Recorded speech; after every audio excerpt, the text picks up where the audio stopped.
নেপালের শিক্ষা ব্যবস্থাকে রাজনৈতিক প্রভাবমুক্ত করতে ঐতিহাসিক পদক্ষেপ নিয়েছে নবগঠিত সরকারের প্রধানমন্ত্রী এবং রাষ্ট্রীয় স্বতন্ত্র পার্টির নেতা বালেন্দ্র শাহ। স্কুল ও বিশ্ববিদ্যালয়গুলোতে রাজনৈতিক দল অনুমোদিত সব ধরনের ছাত্র সংগঠন নিষিদ্ধ করা হয়েছে। পাশাপাশি শিক্ষার্থীদের ওপর থেকে পরীক্ষার চাপ কমাতে এবং পড়াশোনাকে আনন্দদায়ক করতে পঞ্চম শ্রেণী পর্যন্ত সব ধরনের প্রথাগত অভ্যন্তরীণ পরীক্ষা বাতিল করা হয়েছে।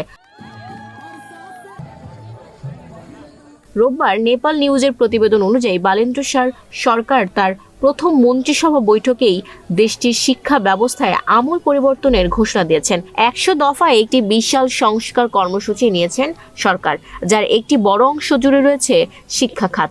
প্রতিবেদনে বলা হয়, শিক্ষাঙ্গনে রাজনীতি নিষিদ্ধ করে নির্ধারিত সময়ের মধ্যে ক্যাম্পাসগুলো থেকে এসব সংগঠনের অস্তিত্ব সরিয়ে ফেলার নির্দেশ দেওয়া হয়েছে। এর পরিবর্তে আগামী 90 দিনের মধ্যে অরাজনৈতিক স্টুডেন্ট কাউন্সিল গঠন করা হবে, যা শিক্ষার্থীদের প্রকৃত দাবি তুলে ধরবে।